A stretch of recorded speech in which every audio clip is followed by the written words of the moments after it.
like a rocking chair. Good morning, everyone. And thank you, Andrew, for that introduction. I'm Sonal Patel. I'm an executive producer, and I am a partner and the global head of creative at Brunswick. Like many of my colleagues in the room, my work centers around creative intelligence, storytelling, and film to support clients to build what I call the belief layer that connects brand with reputation and with value.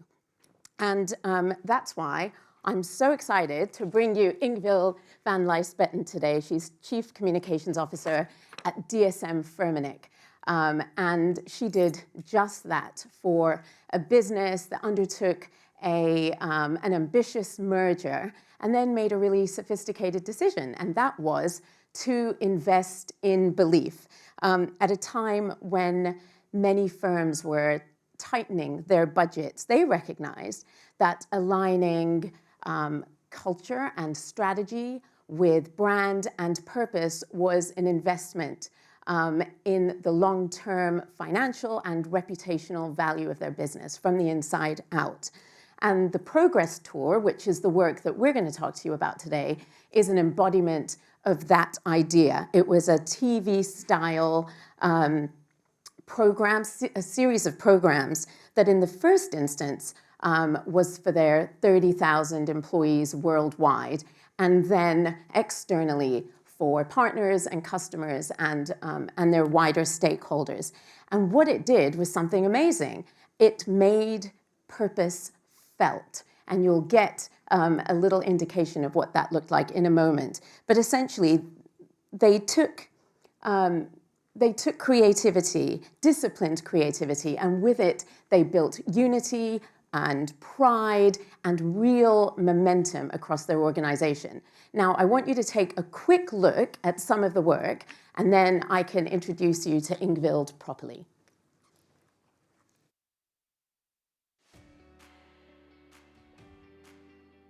Hi, I'm Ingvild.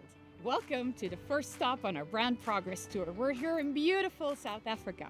This week I'm spending 2 days at our site in Dubai, taking a boat down the Delaware River, Mexico, Norway, France, beautiful Villa Harmony in Shanghai.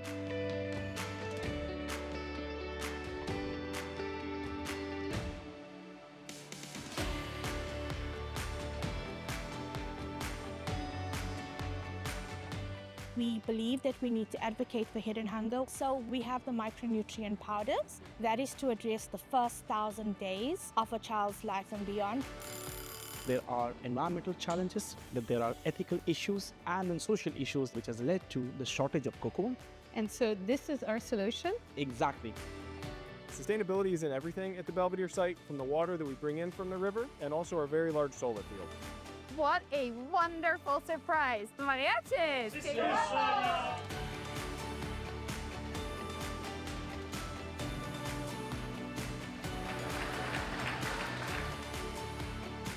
It's not just at work, but you take that culture home with you.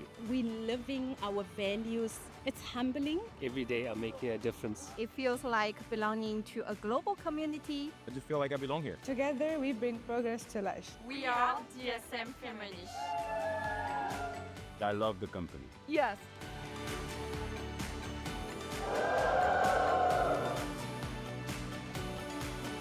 We've met so many amazing colleagues that are truly passionate and driven every single day to bring progress to life.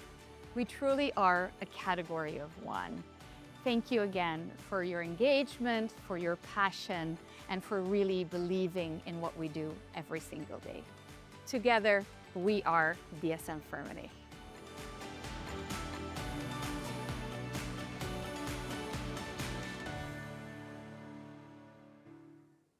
So if that gives you any indication, we had an awful lot of fun producing this program through several countries over several months.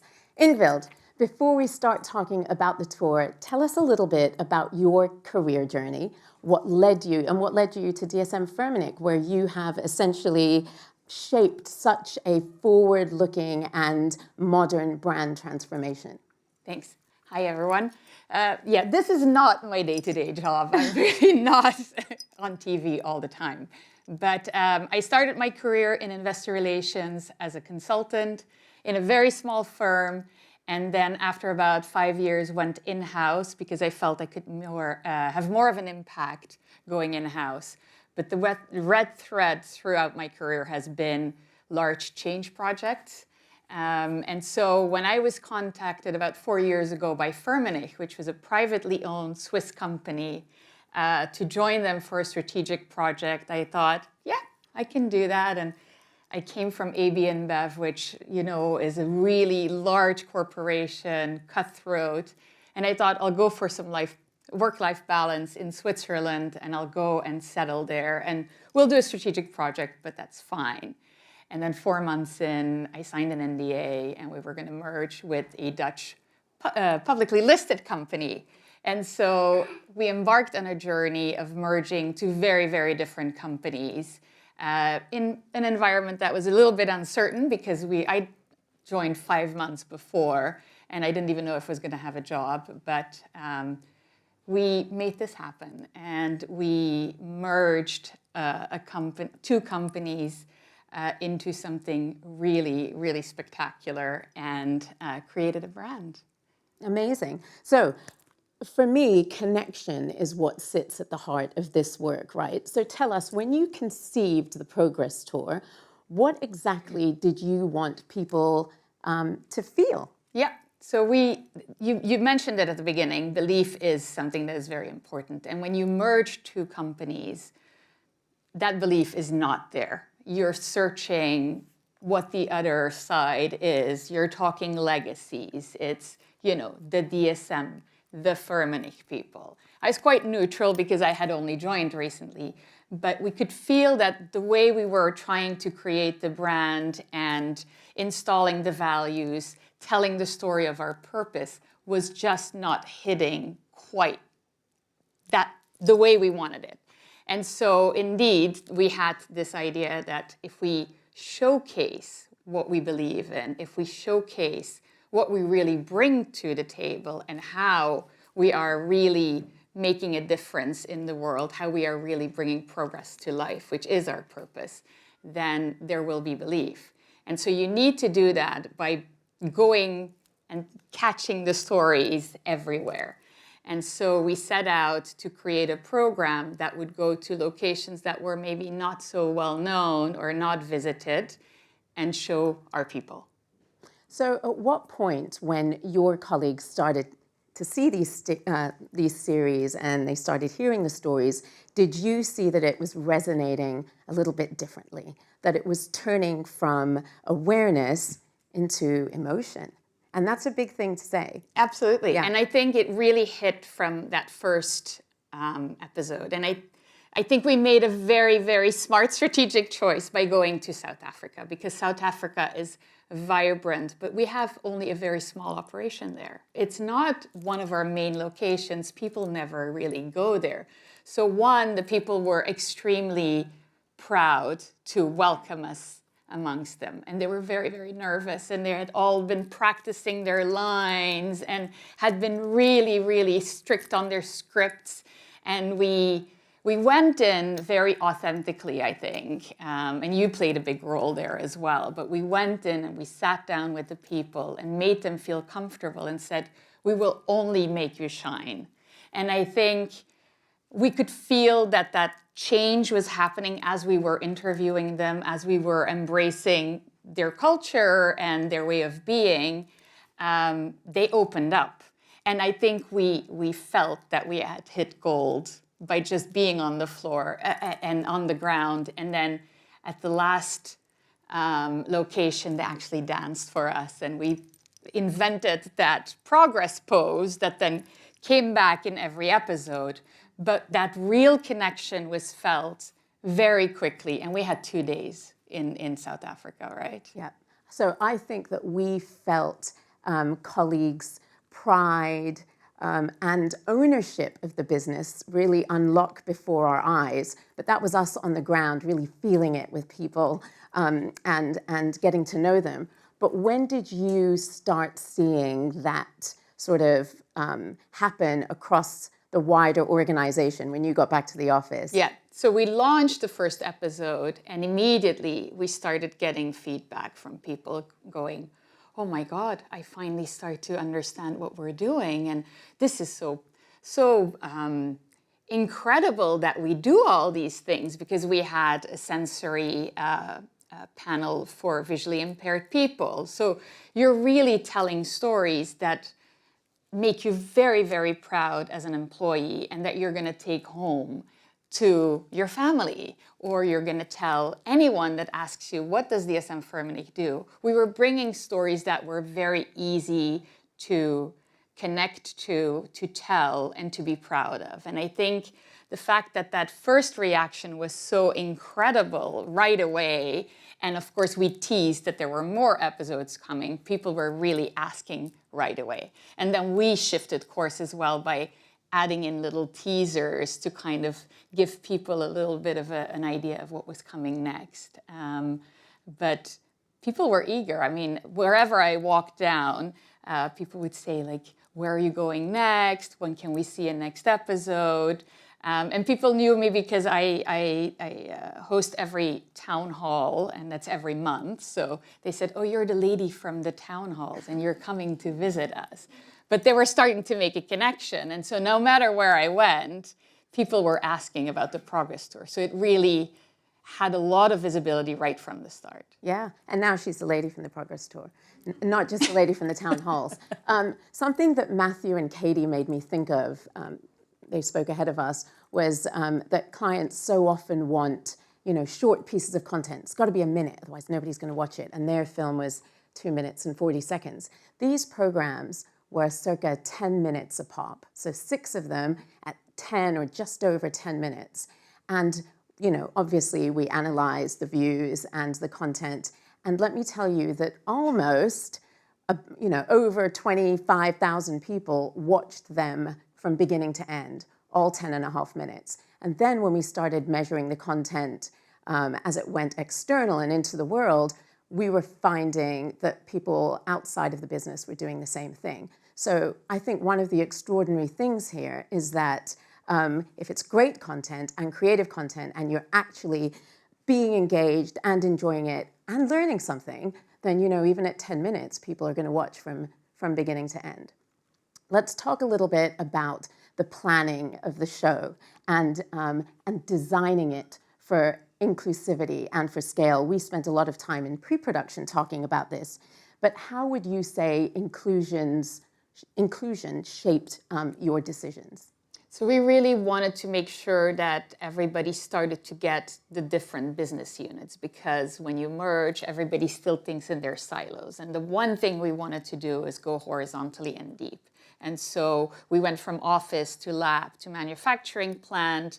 We went across BUs, also the functions. And it was really, really important that people could connect to a story, or they could say, oh, I am contributing to this. And by making those connections, that really created this wave within the company. And then I would walk into the canteen and somebody would say, oh, I've kept the Progress Tour because tonight I'm going to go watch it with my family because we really love to see this. And then children would say, oh, I want to smell the Dubai chocolate perfume that is featured in the video.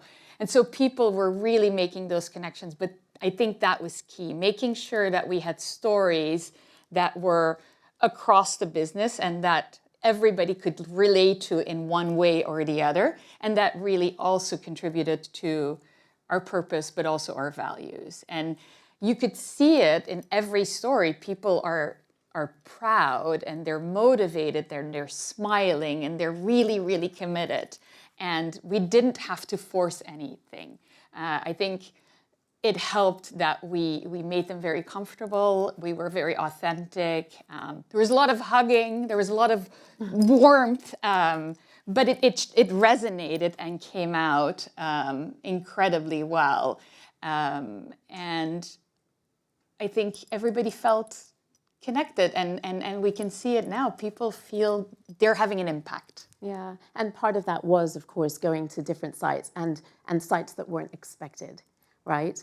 When you think about the role of design in storytelling, and in certainly, I mean, you had just unleashed a new brand for a newly merged company. What role did design have in supporting you to tell one holistic story? I think it comes back to that belief as well. You design something that is sometimes a bit hard to understand, right? We have a great brand book and we have, you know, a narrative and a tone of voice, but only when you make it real and tangible do people adhere to it and feel it. And now I think our colleagues really breathe the brand and what we stand for. So when you talk about real and tangible, we did a lot of sensory storytelling, so things you can touch and smell and taste. There was even some mopping of floors. Yes, you made me do it all. Yeah, I took a lot of pictures, not for the show. She's not a woman that mops very often. Ever. But why was that so important? Because you bring down the threshold and you make it very human and authentic. And that is everything, in my opinion. It really is everything, being your true self. I think that's how I showed up. I could not have done this if it were, I mean, they did give me a script and I never really followed it. And then Sonal would say, and do it again now, and don't say that, but say this. But being who you are and really showing up as such, I think is what makes a big difference. So when leadership started watching the shows, you know, your chief executive, who appeared very briefly in our video, your board, what was their first reaction? And actually, take us a step back. In the beginning, was it hard to get buy-in? And then once they saw the first show, what was their response? So luckily, they're used to me kind of thinking outside of the box and kind of pushing things around.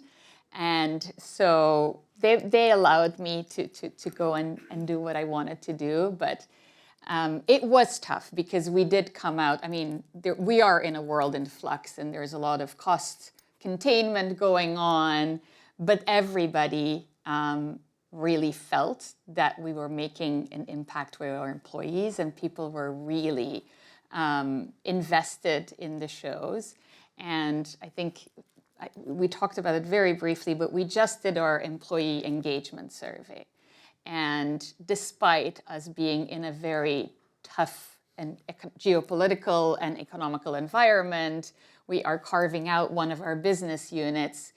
We increased and progressed on every single metric, which is impact, intention to stay, belief in the company. And for me, I think that's the biggest testament that this was successful and that leadership trusting us with doing this really resonated and hit home. And I think that's what building a belief layer across an organization looks like. This is one part of that. And that connection, I mean, I felt it on the ground, but certainly in the views and the comments and the feedback, and certainly the reflection of your management as well, having watched the shows and then been part of the final one, has been so incredibly positive. Do you think it's changed the way that they want to communicate with the business going forward? Yeah, I think we're very committed to being transparent and to being very open in how we communicate. So we do a monthly town hall, and it might seem like it's a lot, and what do you say? But we have polled several times, like, do you want to continue to do this? And people do it. Yesterday I had one, we had nearly 5,000 people on the line. There's a lot of engagement. We do it via Teams, and there's a lot of emojis flying around. People ask questions. We've taken away the anonymous questioning, but still people engage, they ask their questions, and I think we've created that by being this open. Andrew's been signaling for a while that we have 18 minutes. Well, I better... So I better... I'll just squeeze it in. Thank you. Okay, we'll start wrapping it up. Well, look, I think this is what belief in an organization really looks like. I think it shapes what your reputational and financial value looks like as well. And it's been exciting to be part of such an important project, not just for you and dsm-firmenich, but to see all of the things you envisioned it would do come to life. So I thank you very much for today, and I would also like to open to any questions for Ingvild. Fantastic. Thank you very much.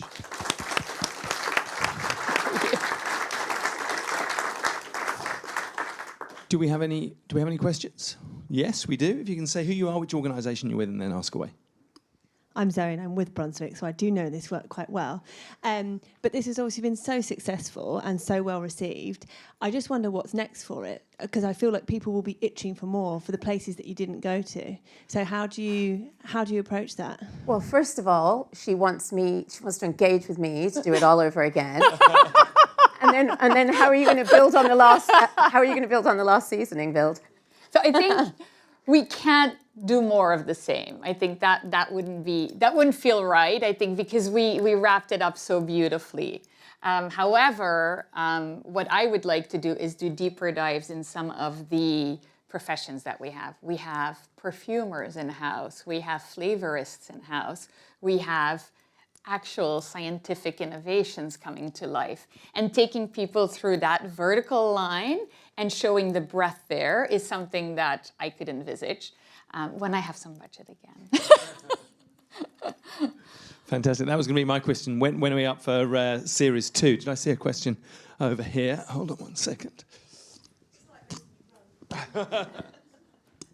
Hello, my name's Claire Simpson. I'm from Emperor. I was struck by one thing you said when you were explaining the setup, which was you were quite new to the organisation, and I wondered how important that turned out to be. Maybe it was a red herring, but I was thinking in a merger of two companies, you know, when you're not seen to be on either side. I'd like to sort of see how that played out for you. Well, by the time we went, I'd been there I'd been the chief communication officer for about 2 years. So they do know me from the town halls, the lady from the town hall. I'm also you probably saw it, very colorful, very present, and very loud. And so that helped. But I think people really appreciated a senior leader going towards them and listening to them. And I think the value that brought was that they really were very honest and open. And when you are authentic and you're really truly interested and you do mop and you taste and you smell, they see that that's real, that you're not faking it. And that opens up an incredible amount of richness and openness. We have another question here. Here we go. Richard Thompson from Capture. Hello. The building of belief and pride and ownership in the company is wonderful. I completely get that. You mentioned the employee surveys. I'm just wondering if there are any more measurable, really direct KPIs that you measured. Business impact of any sort, sort of retention? No, we didn't, because initially we really went into this as an employee engagement. We really didn't go about, you know, we want to go external, we want to showcase the company. What we've seen is that because it hit home so well, everybody was sharing it on their socials, and the views have been phenomenal. I mean, close to 6 million people are sharing it. It's helping us in recruitment and employer value proposition. So we never had that as the onset of, or the purpose of the tour. But I think it's hard to measure KPIs on this, but the employee engagement survey to me is a proof that we really achieved what we wanted to, and more. I shouldn't really have a question because we should be breaking now, but I do have one very quick question. Knowing that it did go externally, in hindsight, would you change anything about it? Knowing that it was originally for the internal audience, would you change the tone of voice or any other aspect about it now that you know it went externally? I'm going to jump in here because, you know, we do a lot of advanced filmmaking for an awful lot of clients, and I don't make much that we don't intend, if it went external, that it would have any kind of a negative impact. And we knew that this was really special. I think going into it, you know, we film to be as honest as we can so that anything we make is safe in any space. And this was certainly that. Absolutely. Wouldn't change a thing. Okay, fantastic. Thank you very much. Ingvild, Sonal, dsm-firmenich, Brunswick. Thank you.